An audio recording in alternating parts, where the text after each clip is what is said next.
Oh, problem time. Before we start, I think we'll just do a minute's silence for the DJ.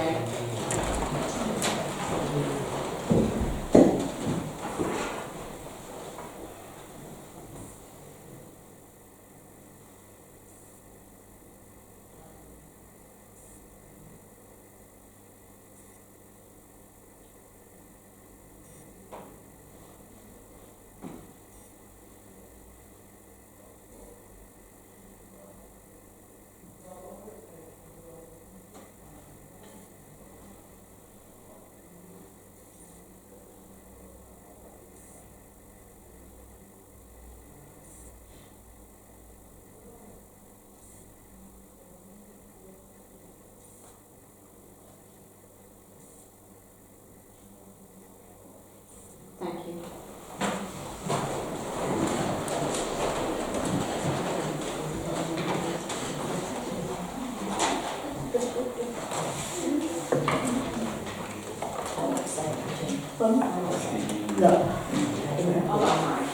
June just said she was probably the only one here that was here at the time, but I wasn't upset.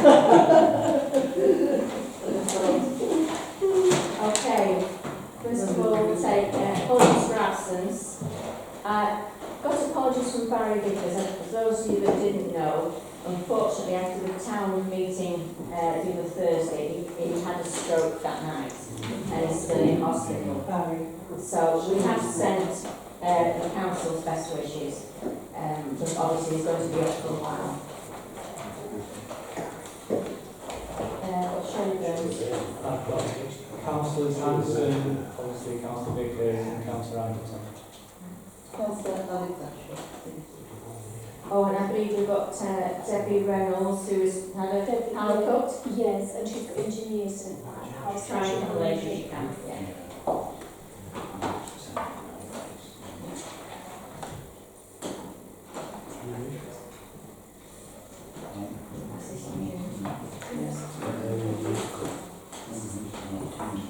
Declaration of interest. Yep. Karen. Planning. Vicky planning.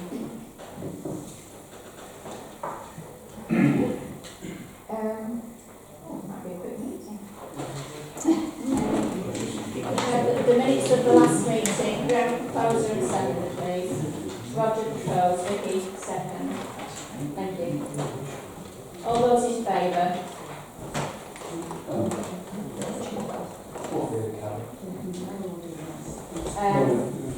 There are no members of the public here at present, so we don't need to adjourn the meeting. I have a statement to read out from our meetings. This reply is in response to Mrs. Barber's statement at the last town council meeting. We've been asked several times what Mrs. Barber was referring to, so there is an abbreviated version of events. There will be no questions or debate on the subject. The receipt of the 2016 calendar accounts raised numerous questions on the distribution of monies received. Labour Councillor David Brayshaw had requested and received from the controlling Labour Group £10,000 of taxpayers' money for the carnival. The accounts of the two-day event showed 5k security to CIU, the company run by Labour councillors Brendan and Lee Hughes, and 5k for management of the carnival run by Labour councillors Carla and David Brayshaw. When former councillor Barber and myself raised questions to the clerk over these accounts, we were told the money had already been paid out. We decided to take the issue to the council's internal auditor, who also raised several issues on the accounts. Later replaced by a new auditor. This also brought about an unwarranted verbal attack by senior Labour councillors against Councillor Barber at the next council meeting. Following this attack, an arbitrary panel, for want of a better description, was set up by Carla Brayshaw, which found Councillor Barber guilty of bullying the clerk. A complaint was sent by the MDI group to Lancaster City Council with what we considered the totally unfair treatment of Councillor Barber. They in turn sent it to a firm of solicitors to be investigated. The solicitors Wilkin Chapman LP came back with a conclusion We therefore consider that Councillor Brayshaw should be reasonably be regarded as bringing the Town Council or her office into disrepute, and therefore has breached the Town Council's code of conduct. This redacted statement is in the public domain, as are all the other background papers relating to the issue. Lancaster City Council Standards Committee decided there was nothing to answer, despite the rumoured £15,000 of taxpayers' money spent on the investigation. On trying Standards complaint was put into LCC against feedback and colleagues of the Brayshaws who run the Splendid Day Out Festival. This was thrown out as shown to be completely unfounded.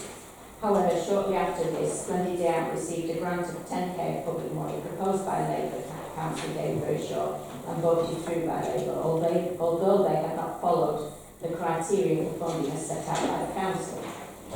2,800 of this paid for a ticketed meal at the Strathmore Hotel, which at least 2 Labour councillors attended. It is alleged that some of these issues are still part of an ongoing police investigation. That's a brief statement there. Anybody wants to read it, they can do. But we're not going to take any more questions at Town Council on this. As far as Town Council is concerned, the matter's closed now. Anybody wants to ask any questions after they can do. Right, I have another matter of urgent business. We haven't got nowadays, sorry I'll stand up, we haven't got nowadays matters of urgent business on the agenda, but I would like to bring this forward if nobody objects. It brought to my attention over the Easter holidays that there were no ice cream vans on the promenade, which seemed rather, since it was so hot, it seemed rather odd. Looking into it, I found that apparently all the contracts, tenders as it were cancelled last year, and the City Council decided they would take over the ice cream vans. From a personal point of view, when we can't get the weeds pulled out of the ground, I think it's a bit sad that they're going to employ people to run ice cream vans when it should be a business proposition. So I would like us to send a letter to the City Council asking exactly what's happened, why it wasn't put out to tender for the ice cream vans. I believe that they've also taken in-house some of the cafes on the promenade, which were formerly held by lease by different individuals. So I'd like to ask the council if they would support me in asking the question of Lancaster City Council, basically, what are they doing about these issues? I understand there's a lot of ad hoc ice cream vans out there now which aren't paying any licences to the city, so we're actually losing out on both counts.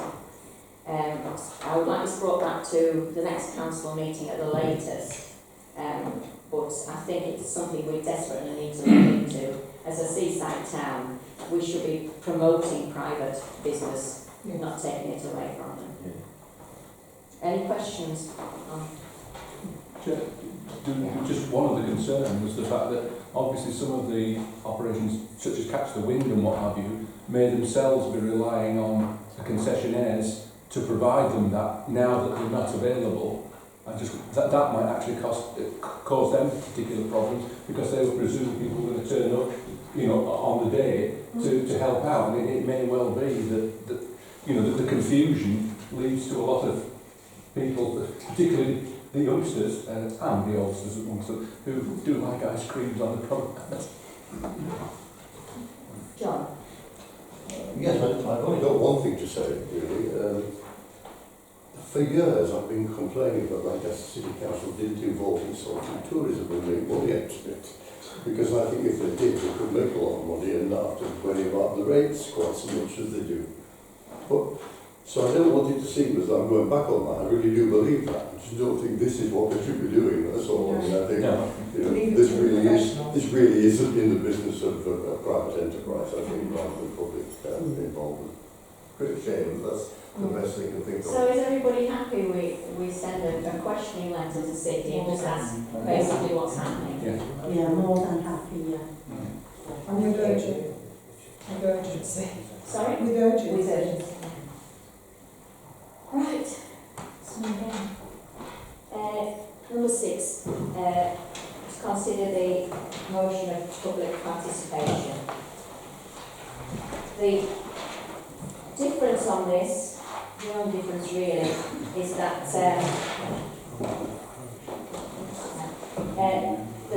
says residents of the parish of Morecambe Town Council, rather than just members of the public.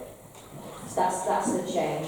Is there any questions or comments on it? It's proposed by someone. Yes, John. I'd like to propose an amendment, and I hope you'll accept it as a friendly amendment. Instead of saying residents of the parish of Morecambe Town Council, I would like to bring it into line with other legislation, such as that which governs town meetings, where the people who are entitled to attend town meetings and speak at town meetings are quite clearly specified as local electors, as opposed to local residents. And I would like to see us be in line with that particular legislation, just to bring a wholeness to it. Also, the amendment I would suggest is instead of residents of the parish of Morecambe Town Council, say to the local electors of Morecambe Town Council. You have to accept this then? Yeah? Because we will accept that as a friendly amendment. Thank you, Chair. On a similar note, I think it should be extended to anybody with a business interest in the town, business holders who I think deserve to have a say at this meeting as well. So not just the residents, but also people with a business interest or some kind of interest in the town. Well, I think it's quite rightly expect to ask us questions related to their business. We need, it's a sensible suggestion, that it's just the right word, isn't it, for Within the bounds of the Morecambe parish? Business Anybody with a stakeholder? That's a the problem is verification, I think. So business rates is verifiable. Business rate is verifiable. Somebody can say, I've got, I think John was trying to clarify. Or any stakeholder, really. Your amendment would be local electors or business ratepayers of the parish of Morecambe Town Council. I don't think that would catch it all, you know. I think not necessarily business people, people with a stake in the town, you know. No, it's very hard to I think it's very hard to define a stake. That's better. Yeah, and I think we would accept the amendment as a friendly amendment saying business ratepayers, because I think that would cover most people. Just as a point of information, how are you going to find out whether they are residents of the town? Well, when you've got members of the public turning up and they're going to speak, are they already checked before they come to speak? I think what we would have to do is ask them to state their residence and take them at the word. I think that could be added in there. No? That's a procedural thing, really. It's not a... I don't think it needs to be in the standing orders, that it could be in the, it could be something that we do, but it doesn't need to be in the standing orders, if that's okay. Right. So we've got here that we amend it to local electors or business ratepayers of the parish of Morecambe Town Council. Is everybody happy with that? Can we have a vote on that then, please? All those in favour? Thank you. Second motion is that the unallocated funds totaling 11k within the council accounts be utilised to create a street cleansing fund, and the chairman and clerk meet with the Morecambe Bid and Manchester City Council discuss options for the most effective use of this funding and report back to future council. And I wanted to add on there for a decision, because it's not going to be, the decision is not going to be taken outside of this council, it is coming back to council for the decision. So that's proposed by myself and seconded by June. Any questions? No. Could I have a vote in favour of that, please?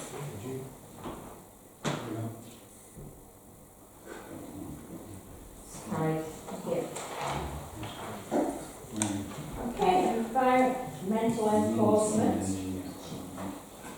Did you want to say something? Thank you, Chairman. Environmental enforcement, we remember we discussed this at the annual meeting on the 16th of May. I passed some comments myself at that meeting that I thought at the moment the Town Council isn't getting value for money because of the way the post works and who manages it. Since then, a senior officer from the City Council attended a town meeting 2 weeks ago. Unfortunately, I couldn't be there due to family illness. And he said what he said.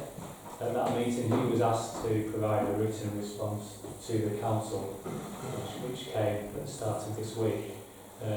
Showed that to the chair, forwarded that to everybody yesterday via email, so I'm not sure if everybody's seen it. I've got printed out copies here. I have to say that the response from the City Council, in my view, doesn't mirror what is happening on the ground. That's my opinion. Well, of both of us actually. And I feel really strongly about that reply that we received because if you take that reply at its word, what I said in the last meeting wouldn't be true. And it's, in my view, that reply is not what's happening. And in the email I sent out to you yesterday, I put some quotes in there from other emails I've had from the City Council. We pay the money, they employ the person at the moment. So we're saying to them we want this person to work at certain times a day, and I'm getting emails back that say, we're the employer, we'll decide when this person works, but we'll take it on board. And there's several emails like that about different issues. I mean, there was an email came last week, he was going to go to Bolton with hands and help a member of staff there. That didn't happen because I sent an email saying that is not happening, he's paid to work in Bolton, this person. So there's obviously an issue on the street because I see a lot of dogpiling on the street still when I'm walking to and from work. People tell me that at this time of year when it's lighter, there will be less dogpiling on the street. I can't say whether there is or there isn't, but I personally still think there's a lot of dogpiling on our streets. So there's obviously still a problem out there. But I think there's a huge problem in how this post is working with Lancaster City Council. And I think as a council we need somehow to nip that in the bud really quickly. Okay. Does anybody want to ask any questions on that? I think one of the concerns, and I think John, quite a few of us share the concerns that if it's being used as an adjunct, you know, if you like, this person just helps the City Council out and when he's got a bit of spare time, does some work for us, is not what we gave the money for. We gave the money for clearly added value. The money that we spend, which is over and above, we all pay to the city and we all pay to the town council. And the idea is money that the city, they use it for that for services. If we want the service to be improved, then we decide that we'll pay some more money. But that should be added value. It should not just be another adjunct. And I think the worry is, and I have to say I agree with David, that I do have some very serious concerns that its management is not giving us added value. It is being used almost as an adjunct to an existing service, which is not good. Thank you.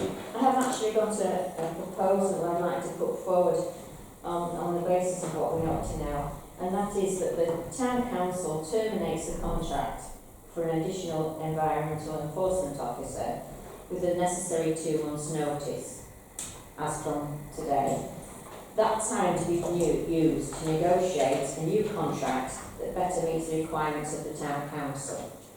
I would like us to go back and discuss with City that and all the other environmental things, the weeds and everything else.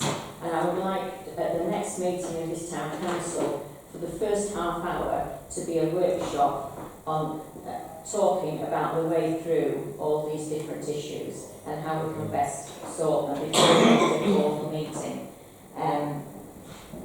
The first part, obviously that's a suggestion of the second part, but the first part of the proposal is that we terminate the contract to show we mean business and that we go back and negotiate because we have to give 2 months' notice. And it's nothing against the enforcement officer himself. We want to try and keep him employed, but we do need to make it quite clear that it has to be an added benefit. So that's my proposal. Can I have a seconder? Yeah, I'm happy to second that. Thank you. Any questions on that? Yes, then. Just wondering, when you talk about terminating a contract, my concern is, will there be any financial implications in regard to actually terminating a contract? Is there anything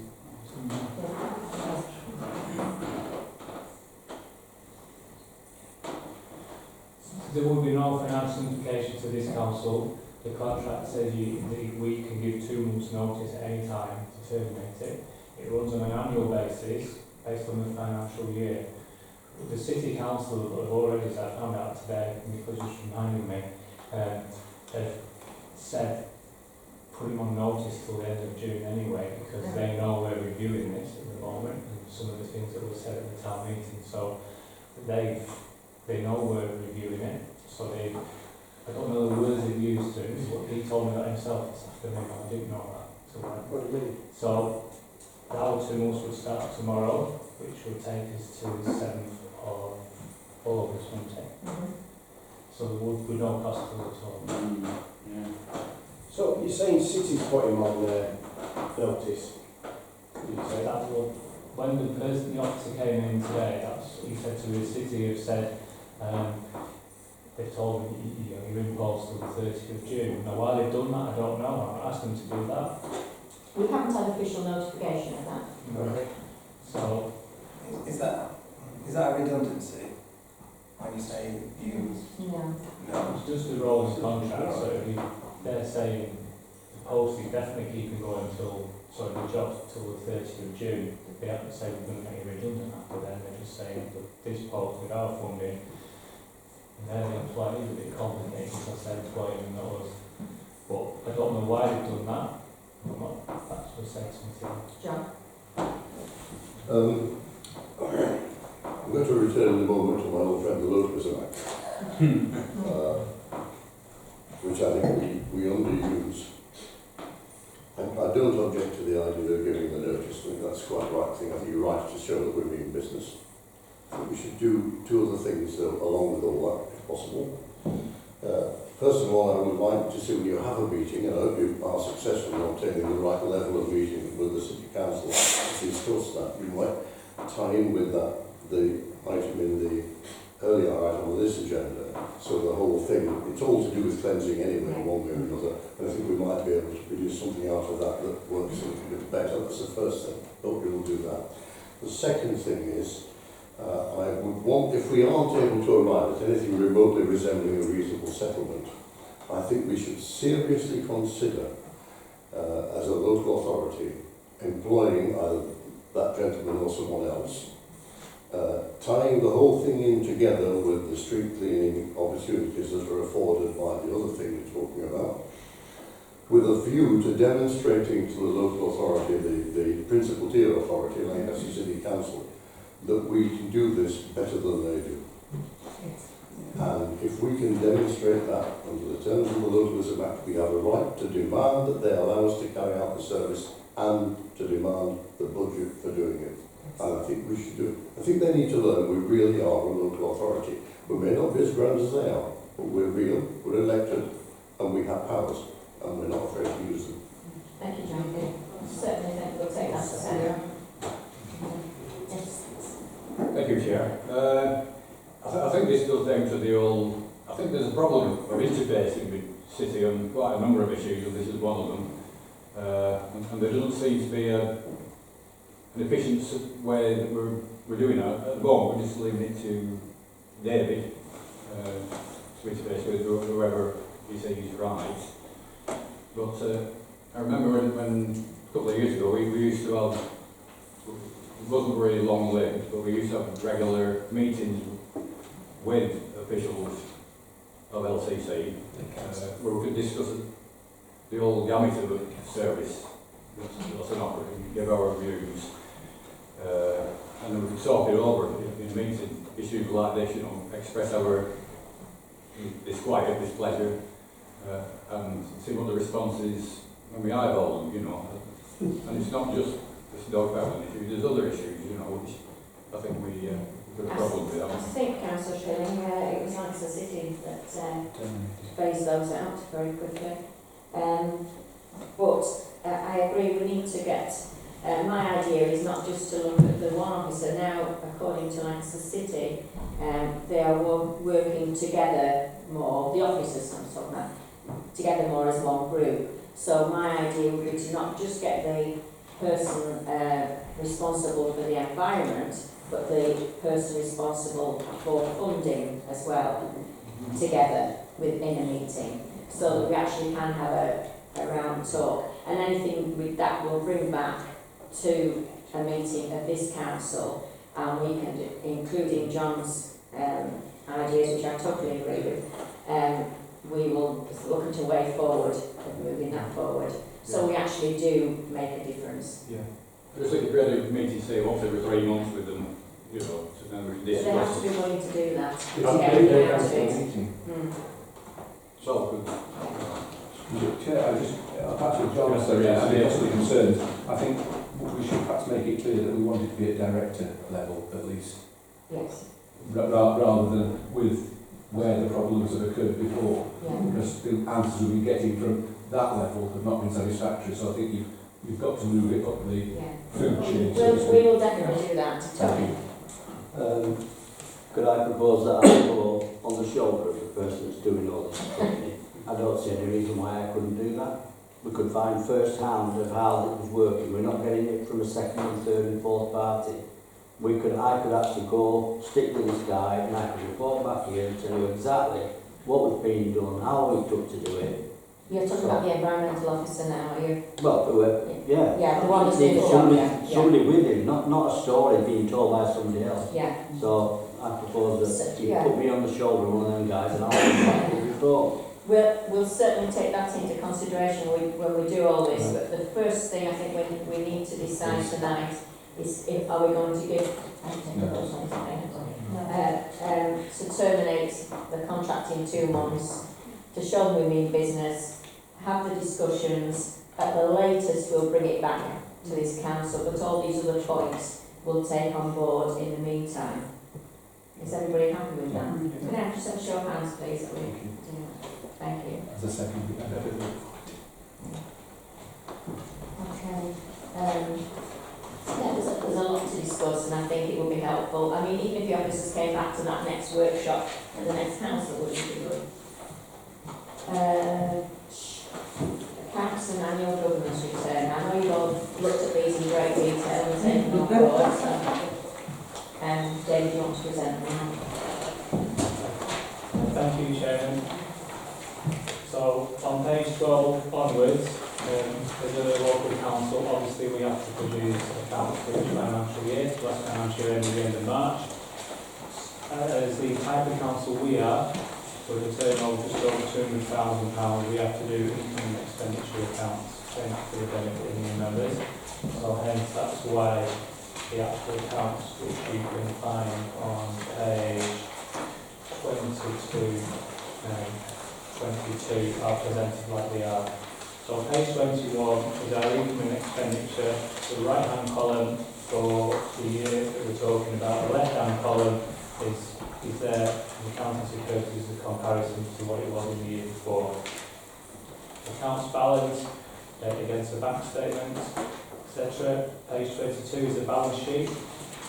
Again, that balances. Also included, we have to do this at the same time, we have to keep the register of our assets. That is on pages 24 to 26. The auditor also said it's good practice to formally approve that at the year end as it stands. So that is everything that we currently have at the moment. The annual governance statement, this was something the external auditor quoted out on last year because we approved the accounts before the annual governance statement. So strictly speaking, you need to approve the annual governance statement before the account, but it can be done at the same time. So the annual governance statement at the moment is unaudited because it's the external auditor who audits the annual governance statement, and we don't have to send all our accounts off until the 1st of July to the external auditor. Hence why it's currently unaudited at the moment. So the annual governance statement, the figures on page 18, they reflect what's in the annual accounts. The ticks on page 17 are to say that we are doing all those things that we're supposed to be doing. We haven't this year actually been internal audited yet for the year end. That's not happening until the 18th of June. That's the first date we were given by the internal auditor. It's not wrong to approve these before that. When you read the external auditor's advice, it says you can approve the annual governance statement before you internally audit it, if you want to do that. Because that was the first day the internal auditor gave me, the 18th of June. I'm stuck with that really, and we've got to get our accounts to the external auditor by, but we have to get them there by the 1st of July. So I would prefer it if the internal auditor had already been, but they will come on the 18th of June. Anything they say, good or bad, will come to this council on the 4th of July.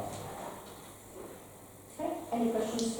I do just think for clarification for all members, that once that auditor, they will come, but also the external auditor, when it goes to them, his report will come back and he will say whether he feels the internal auditor, the local auditor, has done it satisfactory. So we'll get 2 reports on audit.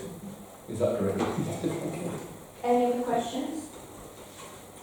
Can we recommend council to approve the annual governance statement then, please? Can I have all those in favour? And recommend council to approve the annual statement of accounts, balance sheet and income and expenditure account for 2018-19. And all those in favour, please? Thank you.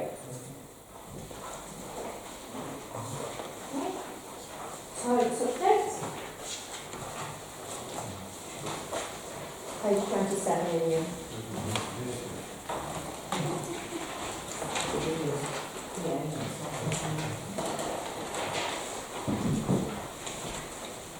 Thank you again, Chairman. When I was discussing the toilets with the Chairman, we thought it would be appropriate, given this is a new council with many new members, to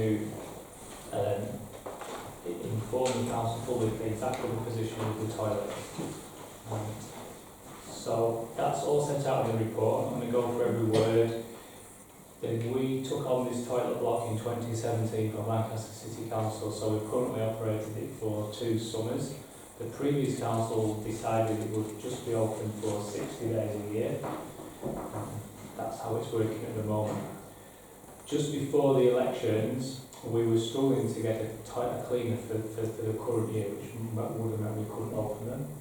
And I was authorised at that meeting to try and relet the contract by tender. Nobody applied, one person applied the first time, but the cost they put in was extortionate compared to the previous year. It was clearly not value for money.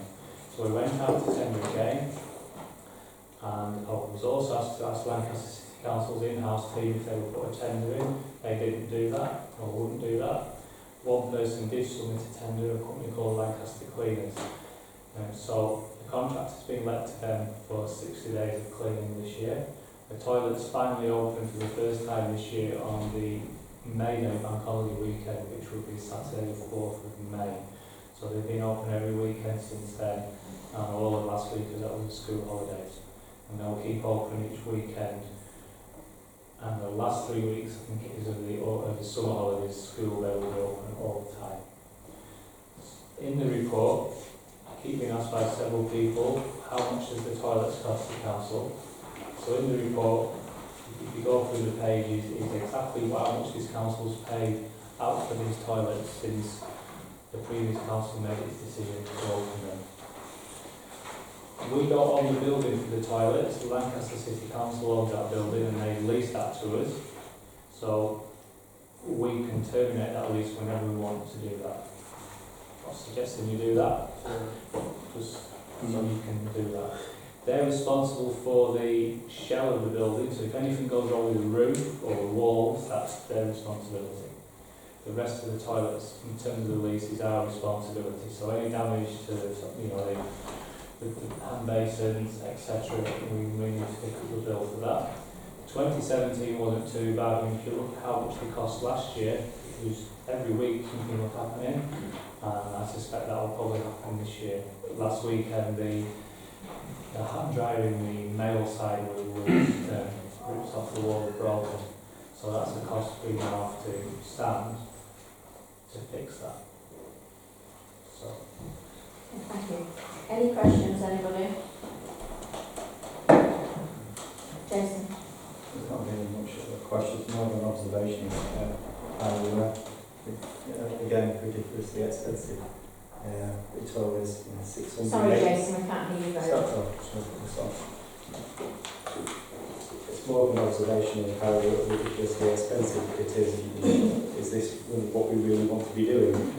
£686 spent on toilet roll holders, the coin box, and the cost of replacing the coin box, which presumes 20p a time, costs £1,480, when they actually only brought in as an income £459.10. It seems like the whole thing's just like an open hole. We're just throwing money in. Yes. And I think we should reconsider what we're doing with it altogether. So possibly closing it. Thank you. Anybody else, any questions or? I think, Chair, just the only other point to raise is that although we've got some income, sort of £4,703 of that is insurance claims, and unfortunately that may come back to haunt us when we get our insurance premium for the running of the whole City Council for next year. If you take out the insurance claims, it's heading for £54,000. Thank you. Could David explain the contracts we've got for cleaning and is there any penalty? Sorry, Paul. Sorry, I was just going to ask if anyone's worked out what percentage that is of the annual budget that's been spent on toilets that are open 60 days a year. Well, if you take it 200,000 and 50,000, it's about 25%. Just seems a bit heavily weighted to weekend weeks and things, really. Just ridiculous. It isn't 25%. No, This has been 3 years. Yeah. So it's not 25%. More like 10%. less than that. 6%. Yeah. Right. Still not paid. I'm still not saying that's right. No, Let's make a decision on the right thing. We haven't had any propositions down, so we're just asking questions at once. One of the questions I wanted to ask was, would there be any penalties if the contract for cleaning was terminated?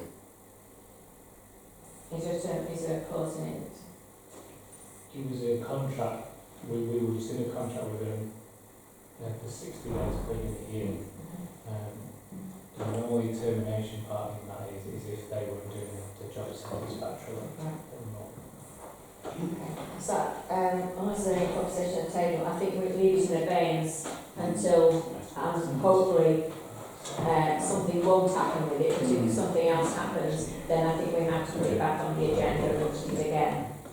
Because if it gets vandalised again, I think we would seriously need to look at it again. So, is everybody happy if we leave it in abeyance and hopefully nothing will happen?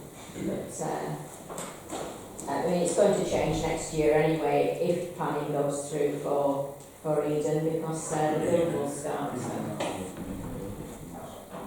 Okay. So we are just noting that report for the time being, because I've not had any conversations or anything. Consultation with residence parking, which is on page 32-33.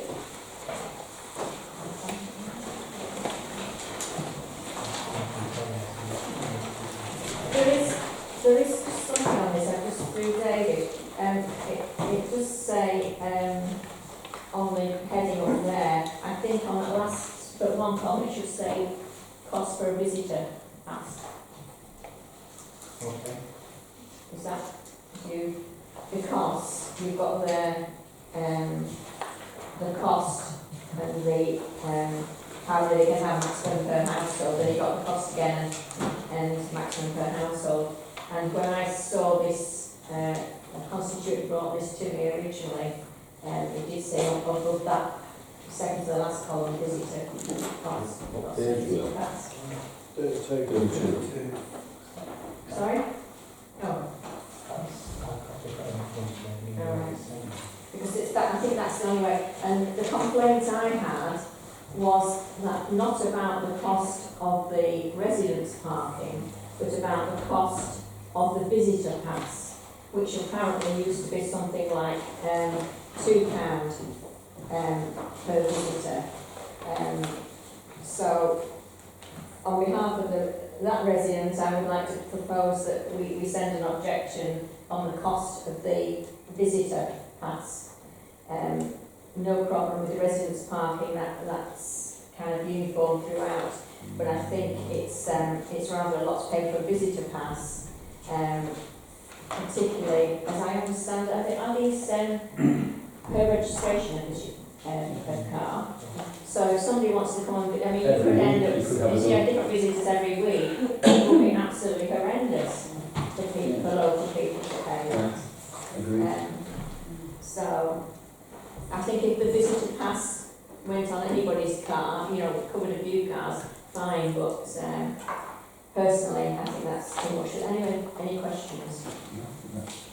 Well, Would it not be possible to propose one sort of concessionary visitors pass per household?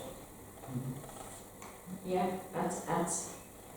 still at the cost of £25, but that would cover more than one car. Yes. Yeah. That's easy. Yeah. David? Yeah, it was one concern about residence parking is it's fine, but one concern that people face who are maybe visiting carers, like Yeah. people who work for care agents and district nurses, they need to be exempt from that regulation. Yeah. I think there is something in the document, I think, that does cover that. Yeah, carers are. They are exempted, I think. But then again, We might as well mention it. sorry, I'm gonna, on David's point. Yeah, it's a different thing, yeah. Yes, but on David's For point, workers, if it's a carers, relative visiting, they're not covered, so. Yeah. Anybody else? Paula? Is it the case that that people from ordinary care agencies do get that exemption already? Or is it just healthcare professionals that get the exemption? I'm not sure what the detail is. Because that can be quite significant. Because I mean, I'm not attractive, but we have carers coming in all the time, numerous carers. And, you know, for anyone that's living in an area that's under this parking permit, it would be a nightmare. David thinks that it's healthcare professionals. So therefore, taking in all these points, can we ask that David formulates a letter taking in Mr Mayor's point and also the points about visitors not having to pay £25 per time per car for a visitor. Are we all clear on that? I think we realise the carers, if it's just health professionals, no, carers are the most regular users. They're more important in many respects because other ones that Are we come suggesting, is anybody suggesting a price to put on this, or do we revert back to the old price? I think for the carers, I think for carers it should be Carers exempt. exemption. yes. But you As have- well as healthcare But we have professionals. to, make there has to be decisions. some criteria, really, because otherwise you will get a lot of people saying they're carers and they're not, so we have to, you know, There have should to be be a special permit. shouldn't there? Yeah. somebody that's kind of a registered carer, I think. Yeah, I mean, they're, you know, I mean, Well, most of the agencies. Presumably the agencies. Hang on. Right, yes. Yeah, David's just saying that he's got one that says a registered carer, so I think if we put in that we think registered carers, if we just put carers, I don't think we'll get it No. looked at because anybody can say that. So we say registered carers, but also I think it's important that the visitor passes are a lower price anyway. Yes. They're exempt, but a lower price for visitors. Is this not all over Lancashire though? I mean, it says Lancashire County Council. So proposing to put it up all over Lancashire, yeah. I mean, They could get objections from all over Lancashire. Yeah, we should. I think specifically, it's not so much of a problem in the middle of Preston, which is where they'll take the decisions, but as you say, when you get holiday resorts and what have you that have a different mix of residences, that's where the problems arise. I think that's what we need to flag up to them. Karen, So did you say that the previous cost was £2? from memory, I think it was. That's a single one. So what would be a reasonable cost, do you think? I think. I don't know whether we can put anything on it, but I mean, I would say that that's a reasonable cost, you know, because it's less than going in a car park, isn't it? Exactly, yeah. No. Jason? Just thinking that people who need carers will probably need visitors more often anyway, because they're more than likely to be housebound. Yeah. So why not just give people who need carers a pass, and they can give it to whoever they want to, and they can, as an exemption, they can just pass it on to the carer when the carer arrives. If they get a visitor, they can pass it on to the visitor when they arrive, because they're in need more than most everybody else, so they get something slightly more giving from the council. That seems a reasonable turnabout of the. I'm just thinking of the reasons they'll say for turning it down. Thank you. Got Paul and then Roger. I think Jason's absolutely right. My situation is, and I mean it could happen. My mum actually, when the carers come to help me with her, it's a double up. So you have two people coming that might have been coming from different jobs, and it is possible, it does happen occasionally, you've got two people in two cars coming to help us.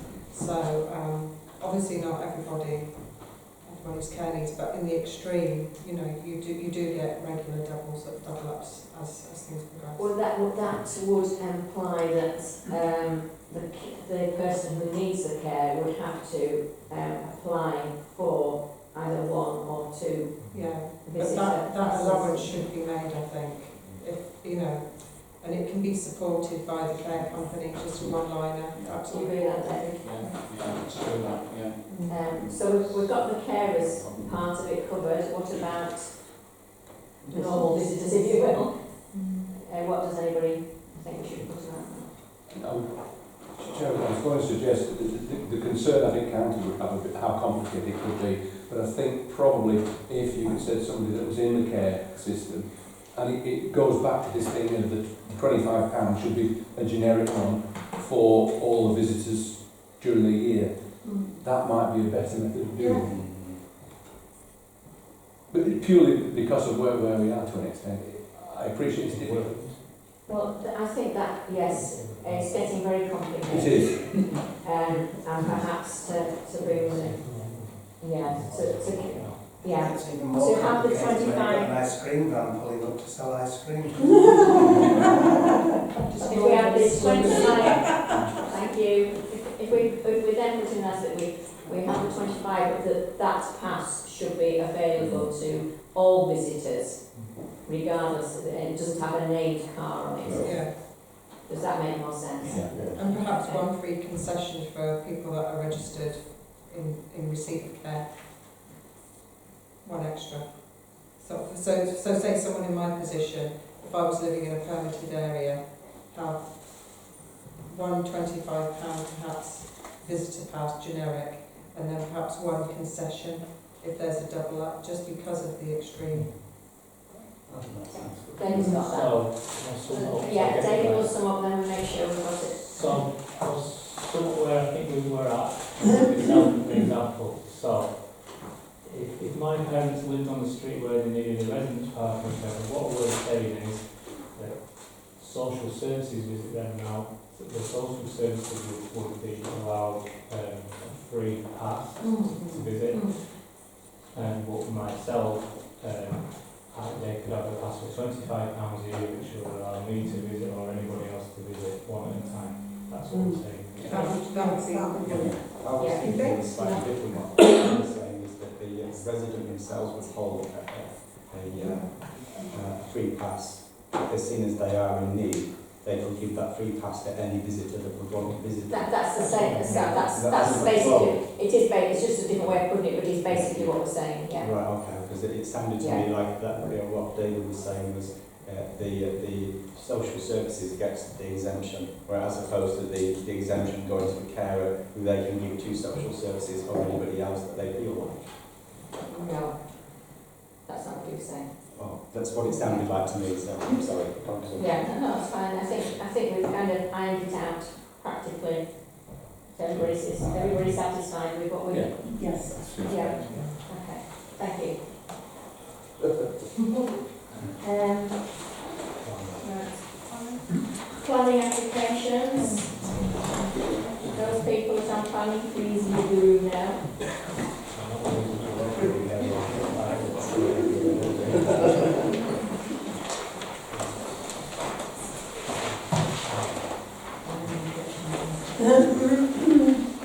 On this list here, I've had objections to the 111 Graham Street. Basically, it's families down there. I haven't been able to find out what kind of supported living accommodation it would be, but because it's in an area which is backed by at least two pubs, one of them being the very busy and late opening King's Arms, whatever kind of supported living it is, it's not really the best area for that. And of course there's the parking restrictions as well. So, was anybody else that's just on 11 Graham Street at the moment? Is that you? Yes, Yeah. yes, sir. So can I ask you a question about that, Yeah, No, just okay, but I'll think on. no, please. you go first then. Just going to ask, really, is this right then? We haven't been able to find out how many persons are going to be living there, or anything of that sort. They're not big houses on the street, so we know nothing other than the fact that it's change of use for supported living. We don't know how many people are going to be there, what kind of people are going to be I supported. did like Lancaster City as it's in my area, my ward. But all I got back was a note that we've noted the objection, which I haven't. I was just asking a question. Noted the objection, and we can't correspond with it basically. That's as far as I know. But there's nothing in the documentation. No. I did ask, and there's nothing online. I've looked online, there's nothing online. But I do think, in principle, whatever number of people there, it's going to be more than two, isn't it? Otherwise, it's not worth doing it. Yeah. It would help. Oh, right. If you look at the proposed plan, can't tell you how many people. The proposed plan, on the ground floor, there's a lounge, a dining room, and a kitchen. Yeah. On the first floor, there's a bedroom and a bath. And on the second floor, there's a bedroom and a bath. So that implies it's 2 bedrooms, so you potentially could have 2, 3 or 4 people. Yes, depending where they're couples Or single people. Is there no sign of a firm or organisation who's put in an application? Because applications usually have a header explaining. Holywell Care. Sorry? Holywell Care. I haven't pushed a lot, I must admit, but I haven't been able to find any more details. I'm not just on. Yeah, thank you, Chair. I think the basic principle is if you go over to page 36, even the highways engineer is beginning to express some concerns about how you're going to manage a place like this, given where it is. I think if members are aware, if we need to respond to this, I think the concern we have is, one, the detail. I think we can make a comment that the detail is very sparse and is quite concerning because of the area that it is in, that we're not getting a very clear thing. And we would certainly reinforce and reiterate the comments made by the highways officers in the document that a very robust management plan would be needed if this application is considered any further. David's just found something on this thing he's got through here, which says up to 2 young people will share the house.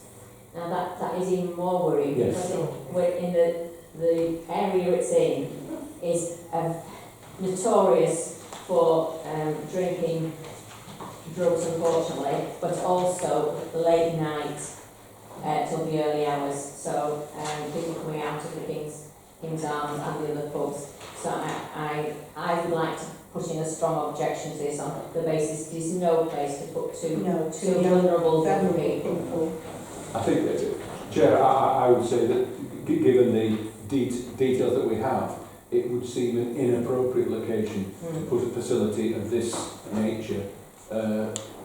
It's putting them in danger, isn't it? I think you actually, given what the clerk has just said, I think there is grounds for saying we think it should be potentially refused, because to actually put vulnerable young people. Do these people not, thank you, do these people not have a duty of care? Because surely in the process of thinking about where they're going to place a accommodation like this, the requirements for duty of care should have flagged that it was completely inappropriate. Thank you. Paul, Dave's got something here. So in this printing this off just before the meeting, so it doesn't answer your question, but this is what it says. It says Holywell trained supervised staff will be present at the house on a daily basis. They will take an active role in the community and will participate in residents' association and community initiatives relating to young people. I'm not saying that. No, I'm reading between the lines what's not being said. Jargon, isn't it? Sorry, I shouldn't say that. Yeah, they're saying they will be there on a daily basis. They're not saying for how long. And What time? yeah, and you can pretty well guarantee that it will. So I think we've got the general gist of that. Is there anybody that thinks it's a good thing? Okay, so is everybody happy with David sending a letter on behalf of the town council or an objection? Strong objection. Yeah. Strong objection. Okay, thank you very much. Anybody else anything on planning? No.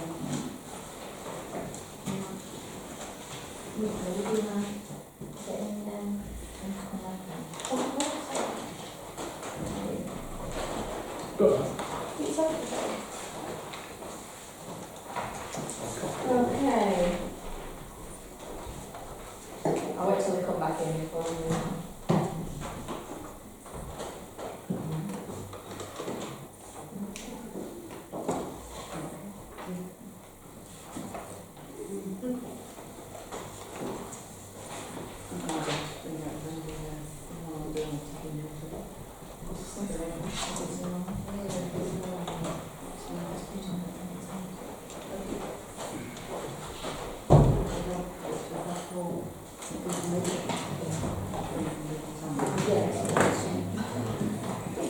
Thank you.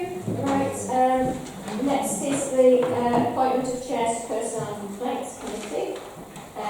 I'd like to propose Roger Dennison for both of them. Hopefully we won't have a complaints committee going forward. He's already been working as from last time as the personnel liaison. Are you happy to second that? I'm happy to second it. And I would also at the same time I'd like to propose that John Bates remains chair of the Neighbourhood Plan Working Group. Second. Thank you. Could I have any other nominations? Can I have all those in favour then of the three nominations? Thank you very much. I should have actually done that last month, but I forgot. Sorry. Community litter pigs. Okay. I would actually like to propose that perhaps on this first one we have had some offers of groups wanting to litter pigs, which is great. But I'd like to propose that perhaps we suggest the first one could be on the route of the Morecambe in Bloom competition, so that at least we make sure that if Lancaster City haven't got it clear, that we can actually add to that and clear that. Unless anybody's got any other preference. No, I'll second that. Sensible, yeah. Thank you, David. It's a long route, you know. There might have to be more than one litter pig. Bits. I think you can pick out perhaps the worst bits of that route. Yeah. Yes. Sorry, Jim. Can we specify the route, please? Yes, not everybody knows where we're starting off and where we're finishing for Ridley Bloom. Right, well, I'll email it out to everybody. Thank you. A brief synopsis of it is, we start at the town hall, we go down the promenade to Havermount Park, then we go through there. Sometimes we have to go to the crematorium. I don't know what that noise is. Because the judges will judge the crematorium, even though that's in a different competition. So we have to go down there through Todd's Square, then we'll come back to the point around about, we'll come up Broadway, we'll do Lord Street, we'll do the Eric Morecambe statue all the length of the promenade, we'll go to the railway station, Victoria Street, more music because there's been a community project there, we'll go to Reed Park because there's some fabulous community work there. So that essentially is where we go. So it's the worst bit of that then. Yeah. Could I also ask through David, because the other thing, I know it's not exactly this, but it's part of it, the weeds. I like as the city council going to be doing the weeds before the Morecambe Bloom. Do we know? Apparently yes. I mean, they're saying they're going to do 2 weed sprays this year. I've seen people out and about doing it. Yeah. The chemicals they use are not very strong these days because of health and safety. And even, I'm not defending this, but they're telling me that even the chemicals they're using, which are quite low grade nowadays, they're getting complaints from some people that that's still unacceptable. So I think there's a continuing battle going on there. But they will do 2 sprays, but they're pains to stress to me that that won't eradicate weeds, which obviously it won't. So there will still be, in some areas there's a lot of weeds, I don't have to say that, you won't see it. Sorry, Karen. Sorry, can I just ask? I think once in Eastern Village, you know the little truck that has the brushes on, they changed the brushes to some wire brushes or something and came and ripped all That the would be weeds. good in the centre of Morecambe actually, because the weeds are holding the rubbish and anything else. Yeah, so I'd be interested to see whether that's something we can do along with. Do we have not had any other access to any other bodies that help us out with these weeds? Because over in Skipton they use community payback.